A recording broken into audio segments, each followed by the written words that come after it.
Monsieur le Président, bonjour. Bonjour.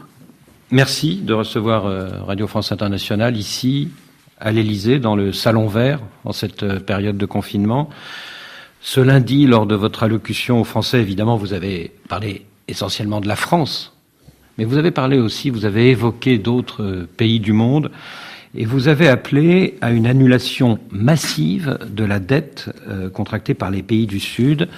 Est-ce à dire que votre inquiétude ne porte pas que sur la France, elle porte aussi notamment sur l'Afrique ? Oui, très profondément, parce que je pense que la période dans laquelle nous entrons, et que nous sommes en train de vivre collectivement, touche aujourd'hui tous les continents, et nous voyons l'extrême difficulté à affronter ce virus et à apporter des réponses dans les pays les plus développés, les systèmes sanitaires les plus robustes. Les États-Unis, l'Europe, la Chine. Et quand on regarde la situation aujourd'hui de l'Afrique, sur le plan sanitaire, sur le plan économique, sur le plan climatique, il est évident que nous lui devons la solidarité. Alors, avant de parler de cette action coordonnée, un mot sur le risque lui-même. Depuis un mois, beaucoup prédisent une catastrophe sanitaire en Afrique, mais pour l'instant, c'est pas le cas. L'Afrique est même, pour l'instant, le continent le moins impacté par le virus. Et le professeur Raoult, à qui vous êtes allé rendre visite il y a quelques jours à Marseille, il dit « L'Afrique est relativement protégée grâce à la consommation courante de traitements antipaludiques ». Il a cette phrase, puisqu'il est né à Dakar. « En Afrique, la chloroquine, on en a tous bouffé quand on était gosse ». Alors, moi je ne suis pas médecin, je ne suis pas spécialiste de maladies infectieuses comme le professeur Raoult, pour qui j'ai beaucoup de respect, que je suis en effet allé voir pour comprendre et m'assurer qu'on y rentrait justement et que ce qu'il proposait était bien testé dans le cadre des essais cliniques. J'attire l'attention de nos auditeurs. Nous n'avons aujourd'hui aucun traitement reconnu. Moi, mon rôle, et ce que j'ai fait en me rendant chez le professeur Raoult, c'est de m'assurer que ce qu'il propose, ce sur quoi il travaille, et c'est vraiment l'une de nos plus grandes sommités en la matière, rentrait bien dans le cadre d'un protocole d'essais cliniques, qu'on pouvait aller vite pour s'assurer, en tout cas regarder, avec des méthodes qui doivent être simples mais rigoureuses, si ça marchait ou ça ne marchait pas. Donc aujourd'hui, partout dans le monde, il y a des essais cliniques qui sont lancés. La France est le pays européen qui en a le plus lancé. La combinaison hydroxychloroquine, azithromycine, qui est la combinaison, parce qu'il n'y a pas que l'hydroxychloroquine qui est proposée, c'est une bithérapie que propose le professeur Raoult. Il faut qu'elle soit testée. Lui l'utilise et a son propre protocole. Il y a un protocole qui a été autorisé par les autorités compétentes à Montpellier. Et il faut qu'on avance, mais qu'on montre l'efficacité et qu'on mesure la toxicité. Je dis ça parce qu'il faut être très prudent. Et le président de la République française, il n'est pas là pour dire tel traitement est le bon ou n'est pas le bon. Mais mon devoir, c'est que toutes les pistes thérapeutiques aujourd'hui poursuivies puissent faire l'objet d'essais cliniques rigoureux et les plus rapides possibles pour qu'on trouve un traitement. Donc, en 3 heures de présence auprès de lui, vous n'êtes pas sorti complètement convaincu. Mais c'est pas une question de croyance. C'est une question de scientifique. Je suis convaincu que c'est un grand scientifique et je suis passionné par ce qu'il dit et ce qu'il explique. Et donc, en effet, il nous invite à être humbles parce que lui-même dit que les choses peuvent varier selon les saisons et les géographies. Et qu'un virus réagit à un écosystème. Donc peut-être qu'il y a ça en Afrique. Je dis juste, on doit s'assurer que partout les essais sont faits. Donc il faut qu'on reste collectivement très rigoureux. Maintenant, sur le virus Covid-19 et l'Afrique, je vais être très clair avec vous. Je ne suis ni dans les catastrophistes, je ne veux pas être non plus dans les naïfs. Ce virus aujourd'hui, il touche tout le monde. Et donc je ne pense pas qu'il faille collectivement dire il y a un miracle qui préserverait l'Afrique. En tout cas, si ça pouvait arriver, formidable, et je le souhaite vraiment profondément, mais notre devoir, c'est de tout faire pour aider l'Afrique dans ce contexte. Écoutez, l'Afrique aujourd'hui, elle a une vulnérabilité sanitaire. Il y a le VIH, il y a la tuberculose, il y a la malaria, c'est pour ça on s'est mobilisé à Paris en octobre dernier pour le Fonds mondial, pour aider aussi en particulier l'Afrique à se battre contre ces grandes pandémies. L'Afrique aujourd'hui est l'un des continents les plus touchés par le choc climatique et le changement climatique. Moi, je pense à la Zambie qui vient d'essuyer une de ses plus grandes sécheresses depuis 1981, les cyclones qui viennent de toucher le Mozambique, l'Afrique de l'Est qui est attaquée par les criquets, les difficultés qu'on connaît dans le lac Tchad et la sécheresse qui continue. Donc, on parle d'un continent dont des dizaines de millions d'habitants aujourd'hui vivent dans leur chair ce qu'est le choc climatique. On parle d'un continent qui vit la grande difficulté économique. Regardons les chiffres là aussi. 2012 en Afrique, on a une dette sur PIB qui est de 30%. Aujourd'hui, elle est de 95%. Donc, les difficultés que je suis en train de décrire, elles vont s'aggraver, même si le Covid n'était pas une catastrophe sanitaire. Et je ne sais pas le dire aujourd'hui s'il ne le sera pas. Et donc, nous devons absolument aider l'Afrique à renforcer, je dirais, ses capacités à répondre aux chocs sanitaires. Et nous devons, a fortiori, l'aider sur le plan économique à répondre à cette crise qui est déjà là. Nous devons être à ses côtés. C'est ce que j'ai voulu lancer au G20 il y a quelques semaines. On a tenu une visioconférence. Moi, j'ai utilisé le temps de parole de la France pour dire, nous, on va se tenir ensemble, agir pour nos pays, et c'est déjà très dur. On doit absolument aider l'Afrique à s'en sortir. C'est un devoir moral, humain, pour l'Afrique et pour nous. Et c'est ce que j'ai ensuite enclenché avec les leaders africains qui étaient là, dans un travail qui est la méthode à laquelle je crois, mobilisation pour l'Afrique et partenariat avec les leaders. Il y a 10 jours, j'ai été invité par le président Ramaphosa à une réunion du bureau africain par téléphone. J'ai pu échanger avec lui et plusieurs présidents, le président Abiy, Kagame, Sall, Keïta et Moussa Faki, et nous avons pu discuter des propositions à ce moment-là que j'ai voulu faire. Et donc c'est ce plan pour l'Afrique en 4 axes que nous avons bâti avec les leaders africains, et on a aujourd'hui tous les leaders européens du G20, ainsi que l'Espagne, le Portugal et quelques autres qui sont avec nous. Ce plan pour l'Afrique en 4 axes. Commençons peut-être par l'axe sanitaire. Dans l'urgence, que peut-on faire pour les pays africains notamment, qui manquent notamment de lits de réanimation? Que peuvent faire l'Europe? Que peut faire la France? Mobiliser des financements de court terme. On a le Fonds mondial, et là-dessus, Peter Sands, le président Kaberuka sont prêts à mobiliser une partie de ce qu'on a justement levé pour aller financer cet axe-là et financer des équipements de première nécessité pour justement secourir, sauver, protéger. Oui, mais Monsieur le Président, ce Fonds mondial, il est contre le sida, contre le palu, contre la tuberculose. Est-ce qu'on ne risque pas de déshabiller Pierre pour habiller Paul? Non, alors, vous avez parfaitement raison, il ne s'agit pas de détourner les 14 milliards qu'on a levés, mais de commencer avec quelques centaines de millions pour amorcer les choses. Qu'est-ce qu'on veut faire avec ça?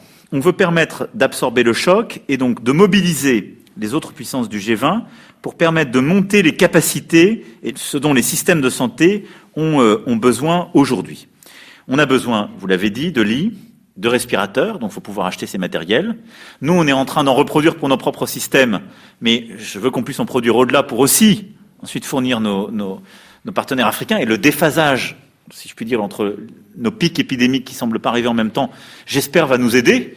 Et je veux dire, il faut tout faire aussi. C'est pour ça que j'ai beaucoup parlé avec mes partenaires africains pour qu'ils décident au maximum des confinements et qu'ils retardent l'épidémie. Plus ils la retardent, plus les Européens sont en situation aussi de leur apporter de l'aide parce qu'on n'aura pas le pic épidémique au même moment. Les 2 maisons ne brûleront pas en même temps. Écoutez, il faut tout faire en tout cas pour le ralentir partout.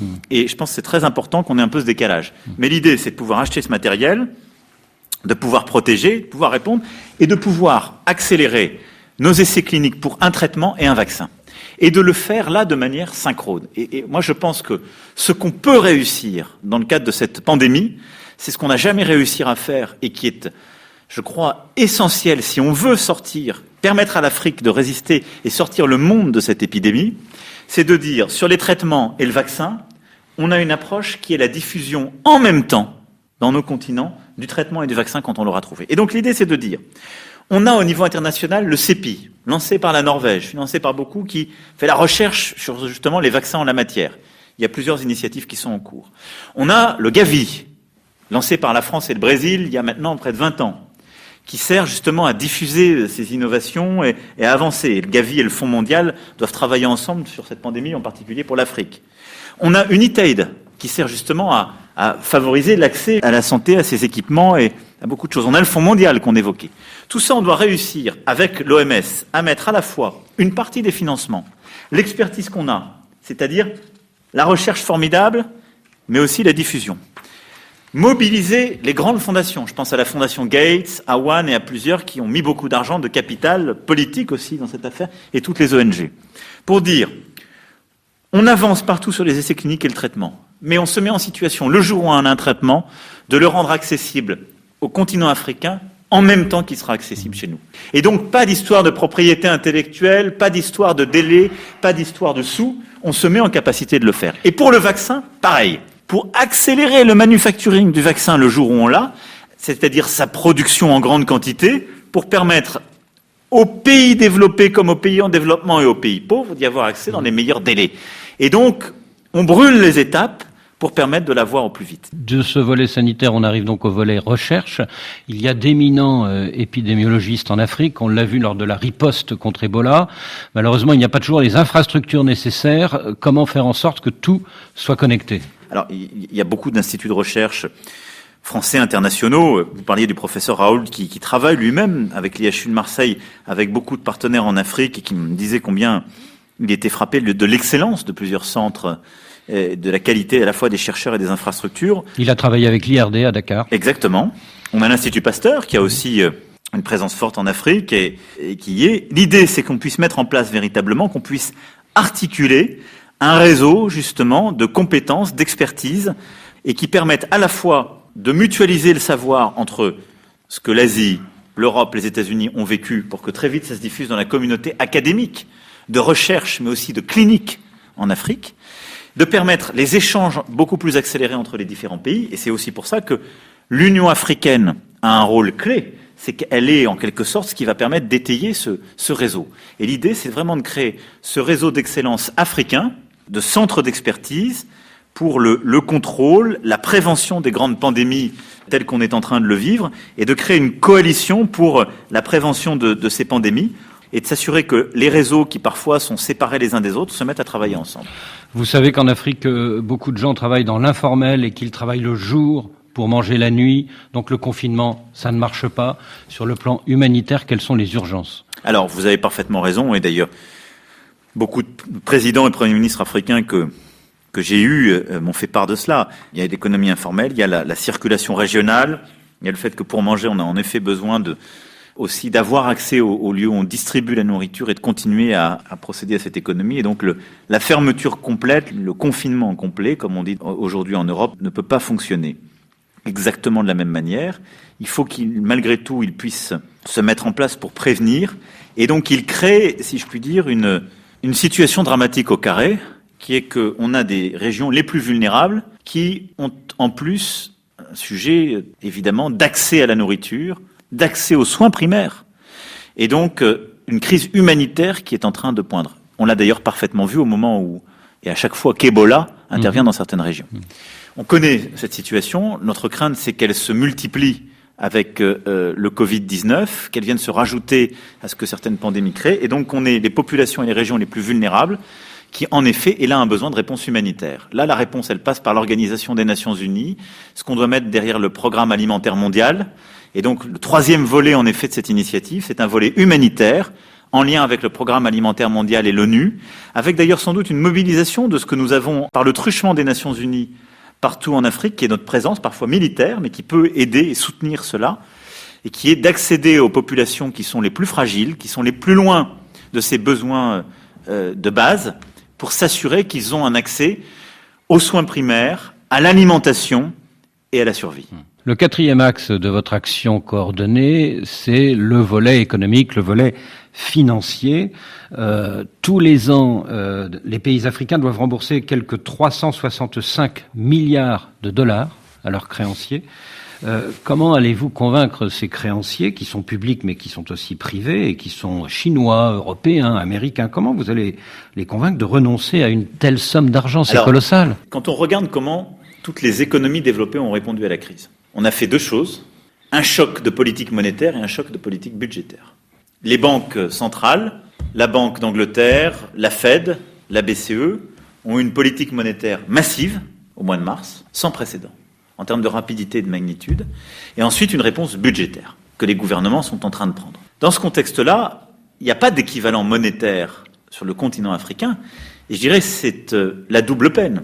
C'est qu'il n'y a pas la possibilité de faire cette création monétaire et ce mouvement justement nécessaire aux économies, et en plus, on assiste, dans beaucoup des pays qui étaient en train d'émerger, à une fuite des capitaux qui accroît leurs difficultés. La réponse, l'équivalent, c'est ce que le FMI fait avec les droits de tirage spéciaux. C'est cet objectif des 500 milliards. 500 milliards, oui. Et on doit réussir à pousser cela et à allouer le maximum qu'on peut. Ça, c'est le premier pilier.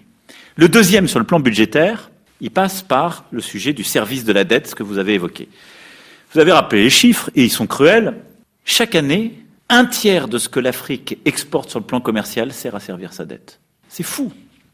Et on a accru ce problème ces dernières années. Moi, je souhaite qu'on apporte une réponse la plus forte possible sur ce sujet parce qu'il n'est pas soutenable. Je l'ai dit hier aux Français, je suis favorable à une initiative d'annulation de dette massive. C'est le seul moyen d'y arriver. Donc, à court terme, on a eu une discussion. Il y a 4 représentants spéciaux qui ont été mandatés par l'Union africaine. Ils ont fait des propositions. Moi, j'ai souhaité qu'on reprenne leurs propositions. Leur proposition, c'est de dire moratoire. Parce qu'on a beaucoup discuté, ils ont beaucoup travaillé, ils disent l'annulation n'arrivera pas tout de suite, mais le moratoire, ça veut dire quoi? Ça veut dire on ne rembourse plus les intérêts. Vous nous laissez de l'oxygène. On étale cette dette et on peut peut-être mettre tout le monde d'accord autour de cette idée. Mercredi soir, le G20 Finance doit acter, je touche du bois, en tout cas on y a mis toute notre capital politique, de ce moratoire sur les dettes à l'égard de l'Afrique. Moratoire qui touche les membres du Club de Paris, mais aussi la Chine, la Russie, l'ensemble des économies du Golfe et les grands bailleurs multilatéraux. C'est une première mondiale. Ça veut dire quoi? Ça veut dire que le temps de la crise, on laisse les économies africaines respirer et ne pas servir les intérêts de la dette. C'est une étape indispensable et je pense que c'est une formidable avancée. Maintenant, elle doit précéder d'autres étapes sur lesquelles nous devons travailler, qui sont des étapes de restructuration de la dette africaine. Il faut le faire sans évidemment pénaliser les pays africains qui sont les plus rigoureux et qui se sont attachés à avoir une politique de soutenabilité. Mais on ne peut pas non plus dire cet effort il sera fait que par quelques-uns et les autres ne le feront pas. Il doit être, si je puis dire, le même chez tous les grands bailleurs. Les Chinois sont détenteurs de quelques 40% des créances actuelles sur l'Afrique. Est-ce que vous en avez parlé avec le numéro 1 chinois, Xi Jinping? Est-ce qu'il est d'accord pour rééchelonner cette dette, voire pour l'annuler, comme vous l'avez demandé? Alors, je n'ai pas eu une discussion avec lui sur ce sujet. Je sais pour lui l'importance que revêt la Chine. Je ne doute pas une seule seconde que revêt l'Afrique, pardonnez-moi, j'ai fait un lapsus. Je ne doute pas une seule seconde que pour le président chinois, la situation aujourd'hui de l'Afrique justifie un geste de cette importance. Donc c'est une discussion que nous aurons, soit dans le cadre d'un G20, s'il pouvait se tenir dans les prochains jours ou prochaines semaines, soit sur le plan bilatéral, parce que je vais le solliciter sur ce point. Mais je pense que c'est un geste important que la Chine, en effet, doit faire pour accompagner ce travail. Ce qui est sûr, c'est que vous avez rappelé les chiffres. La Chine est aujourd'hui un grand bailleur du continent africain. Tous les bailleurs du continent africain doivent être dans cette logique d'effort pour aider le continent africain à traverser cette crise. Et donc, elle y aura son rôle et sa part. Et les créanciers privés? Je l'ai dit tous. Je veux dire, moralement, humainement, c'est notre devoir de manière partenariale avec l'Afrique. Et donc, je pense que les bailleurs publics, privés, bilatéraux et multilatéraux doivent s'engager dans cette logique. Moi, j'ai donné un horizon. Maintenant, on doit réussir tous à se mettre autour de la table et mener ce travail. C'est inédit. Un mot sur la question monétaire dont vous avez parlé tout à l'heure. En Afrique, les pays les plus touchés par la crise économique consécutive à ce virus, ce sont les pays pétroliers d'Afrique centrale. Est-ce qu'une dévaluation du franc CFA est à craindre dans la zone CEMAC? Écoutez, on n'en est pas là et là-dessus, je pense qu'il faut toujours essayer de la stabilité et de la cohérence d'une politique régionale. Ce qui est vrai, c'est que plusieurs pays qui ont une forte dépendance au pétrole, mais vous savez, il y a aussi une baisse très forte de plusieurs matières premières, je l'évoquais, sont aujourd'hui en situation extrêmement difficile, sur le plan budgétaire comme sur le plan du régime de change. Et donc, c'est une discussion, c'est absolument pas à moi de dire ça aujourd'hui, c'est avant tout aux leaders de ces pays et aux instances régionales à en décider. Notre rôle, c'est d'accompagner les leaders de ces pays, leurs acteurs économiques comme leurs institutions, pour absorber ces chocs et aider à réussir. Et aider à ce qu'on lutte contre la pauvreté et qu'on permette aux opportunités économiques, justement, de se multiplier. Dans une tribune à Jeune Afrique que vous avez dû lire, un certain nombre de grands intellectuels appellent eux aussi à la mobilisation, notamment des chercheurs africains, des diasporas africaines, mais ils ajoutent attention au catastrophisme et au paternalisme de certains pays du Nord. Cette épidémie offre à certaines chancelleries occidentales matière à réactiver un afro-pessimisme d'un autre âge. Je ne suis pas pour l'afro-pessimisme, ils ont raison. Je l'ai dit à Ouagadougou en novembre 2017. Moi, je crois très profondément dans l'Afrique, dans la jeunesse africaine, dans les capacités de l'Afrique. Et je pense que le destin de la France dans le siècle qui s'ouvre, et ma génération comme les leaders qui viendront et les autres générations de dirigeants économiques, intellectuels, politiques français et européens, c'est plutôt d'être des partenaires, d'aider les Africains à réussir qu'en effet essayer de leur expliquer les choses. Et donc, je comprends très bien l'état d'esprit de cette tribune. Et je la partage. Et d'ailleurs, moi je pense que notre rôle, c'est de bâtir avec les Africains ce qui est utile pour eux. Et donc c'est plutôt d'essayer de voir ce que, en Afrique, émerge comme solution, d'ailleurs des Africains en Afrique comme des diasporas, et de les aider à advenir et à se multiplier. Les diasporas sont en train d'inventer des choses formidables. Il y a des initiatives, là aussi, pour répondre au sujet humanitaire. Il y a des initiatives sur le sanitaire. Donc je partage l'esprit qu'il y a. Je pense qu'il faut simplement ne pas tomber dans le catastrophisme, parce que je crois profondément que l'Afrique, elle a la force morale et la résilience pour résister au virus. Simplement, elle a aussi des difficultés propres, et on doit l'aider à les surmonter par partenariat. Le coronavirus et la stratégie, côté militaire, on apprend que 4 soldats français de l'opération Barkhane ont été testés positifs au coronavirus et que 3 d'entre eux ont été rapatriés. Est-ce que vous avez connaissance d'autres cas? Est-ce que les engagements pris à Pau pour renforcer le dispositif anti-djihadiste dans la zone des 3 frontières va être respecté ou pas? Alors, on a forcément des aléas qui sont liés au virus. D'abord, nous sommes très scrupuleux avec les militaires de la force Barkhane, et c'est normal. On a, dans un dialogue avec les 5 pays du Sahel où ils sont déployés, une politique sanitaire très rigoureuse. Ils sont mis en quarantaine avant d'arriver sur le sol, ils sont testés quand ils ont des symptômes, et ça vous montre le sérieux avec lequel tout ça est suivi. Et je pense que c'est parfaitement légitime. Nous continuons le travail, et d'ailleurs, les semaines qui ont suivi Pau ont montré l'efficacité des décisions que nous avions collectivement prises. Mes amis, justement, du Sahel avaient décidé à Pau de vraiment accélérer sur la mise en place d'un centre de renseignement commun à Niamey. Ça a été fait de manière très rapide. On en a obtenu les résultats, on a beaucoup mieux suivi les choses, et on a eu des opérations à succès dans Liptako, le Gourma et quelques autres régions contre les djihadistes. On a eu plusieurs opérations avec succès au Niger ou au Mali. L'opération se poursuit. Simplement, on a, si je puis dire, 2 choses qu'il faut prendre en compte par rapport au plan de charge que nous avions déployé à Pau. La première chose, c'est évidemment le Covid-19 qui ralentit un peu les choses parce que chacun a ses préoccupations sanitaires à gérer.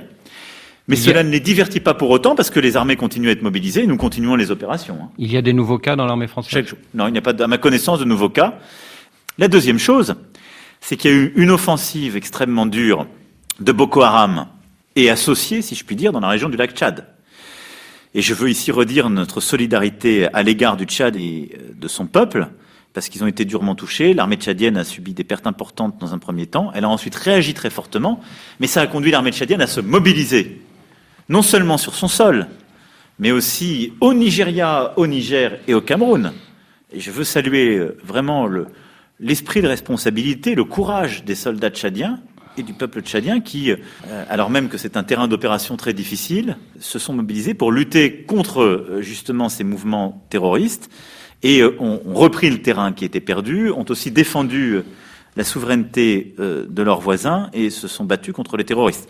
Et le président Déby l'a dit, mobilisé sur cette partie de son territoire, il n'a pas pu déployer le bataillon qui était prévu sur le fuseau central. Ça, c'est un changement par rapport à Pau, mais il est légitime parce que le terrorisme n'est pas que dans la zone des 3 frontières au Sahel, il est aussi dans la région du lac Tchad. Donc ça, c'est un coup dur pour le dispositif dans la zone des 3 frontières. C'est un coup dur, non, c'est un événement qu'il faut prendre en compte, auquel il faut apporter toute notre solidarité, et il faut noter que l'armée tchadienne a réagi avec beaucoup de force et a conduit à des opérations avec des vrais succès militaires et des pertes lourdes du côté de Boko Haram. Donc le front, il est sur plusieurs endroits, et donc il est normal d'être aussi mobile.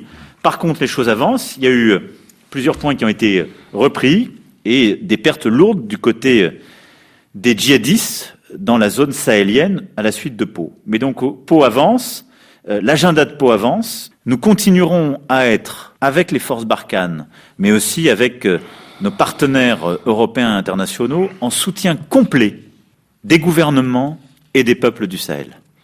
Et donc pour moi, la prochaine étape, c'est de faire ce qui était prévu il y a quelques semaines et qui a dû être décalé au niveau multilatéral, mais qui est d'aller chercher nos autres partenaires européens et internationaux pour accroître l'association à la lutte contre le terrorisme et cette fameuse force Takuba, accroître l'engagement pour aider les armées africaines à monter en capacité et accroître l'engagement financier pour aider à consolider soit la partie développement, soit la partie retour de l'administration dans toutes les zones difficiles. Et le Parce que je vous rappelle que est maintenu. les quatre piliers de Pau, ce sont ceux-là, et le rendez-vous de Nouakchott est maintenu.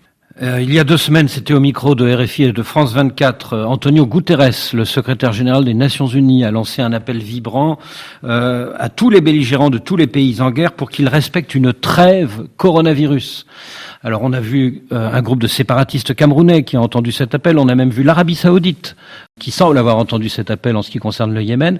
Comment se fait-il que vous, les 5 pays permanents du Conseil de sécurité, vous n'ayez pas relayé cet appel ? Alors la France l'a relayé fortement cet appel, mais chacun l'a relayé. Ce que nous souhaitons, c'est en effet, c'est ce qui est en creux, je pense, dans votre question, que pour la première fois, sous cette forme ad hoc, les 5 leaders de ce qu'on appelle le P5, c'est-à-dire les 5 leaders des pays membres permanents du Conseil de sécurité, puissent ensemble faire un point et relayer cet appel et même porter plus loin plusieurs de leurs préoccupations. Et donc, je souhaite que dans les prochains jours, nous puissions aller en ce sens.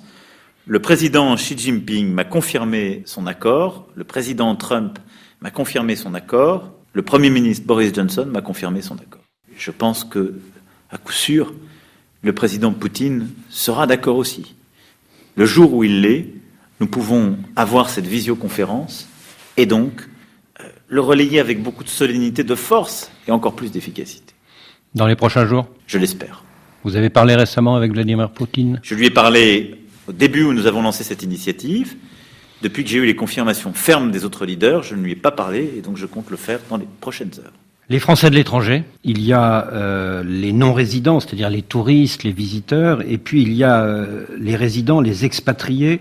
Beaucoup vivent dans l'angoisse. Qu'est-ce que vous leur dites aujourd'hui ? La France protège tous ses enfants. Et donc, dans les pays où vous êtes, il faut suivre les règles de confinement les plus strictes, être en lien avec l'ambassade, le consulat. S'il y a un moindre soupçon, être en lien donc avec les services de santé, avec un protocole qui est élaboré par le quai en lien avec chaque ambassade, qui permet justement de protéger.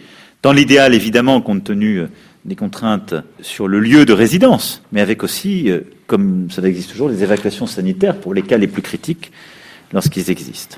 J'ajoute à ça juste un point, c'est aussi que nous sommes en train de travailler pour certaines situations à une politique de soutien aussi pour certains de nos ressortissants qui sont dans la difficulté compte tenu justement des fermetures de certaines économies pour qu'il y ait un soutien aussi économique et social à l'égard de certains de nos ressortissants. Car je pense que c'est une réponse indispensable. Et donc, dans les prochains jours, avec le ministre de l'Europe et des Affaires étrangères, nous finaliserons une réponse aussi en soutien sur ce sujet. Et si les quelques 3 millions de Français qui résident à l'étranger se mettent à vouloir rentrer un jour, comment vous allez gérer un tel rush ? Il y a une planification qui est justement faite au Quai d'Orsay. Je ne pense pas qu'on soit jamais dans la situation où il y ait partout du monde entier, les Françaises et les Français, qui seraient amenés à revenir. Mais nous devons nous préparer d'abord, et dans un premier temps, à gérer dans les pays auprès de nos ressortissants des situations qui viendraient à se compliquer. Et donc c'est la priorité. Ensuite, de nous mettre en situation de rapatrier si besoin était, mais uniquement en situation de crise et avec du discernement. Avec des plans en coordination avec le ministère de la Défense. Exactement. Monsieur le Président, merci d'avoir reçu Radio France Internationale. Merci à vous. Courage dans cette période et je veux vraiment avoir un message d'amitié d'abord pour tous nos amis d'Afrique. Je le dis aussi parce que vous l'avez évoqué, il ne faut pas avoir de catastrophisme. Et je veux le dire aussi parce que j'ai été frappé comme vous que des propos inconséquents qui ont été tenus par certains chercheurs français ont blessé à juste titre nos amis africains. Et je veux ici les condamner avec beaucoup de force et dire que la France n'a jamais considéré que l'Afrique était un lieu d'expérimentation de la médecine. C'est aussi pour ça que j'ai eu toutes ces précautions quand vous me parliez de la chloroquine. On est en France aux essais cliniques sur l'hydroxychloroquine et azithromycine. Donc ce qui est en France à l'essai clinique, chez mes amis, doit rester à l'essai clinique et pas au niveau du traitement répandu. Et je veux donc avoir ce message d'amitié, d'excuse. Et je veux, à l'égard de tous nos compatriotes qui vivent à travers l'Afrique, avoir le même message d'amitié à l'égard aussi de tous vos collègues qui font ce beau métier d'informer. Ils le font parfois dans des conditions encore plus difficiles, avec de la peur pour eux et des conditions sanitaires dures, et je vous en remercie. Monsieur le Président, merci. Merci à vous.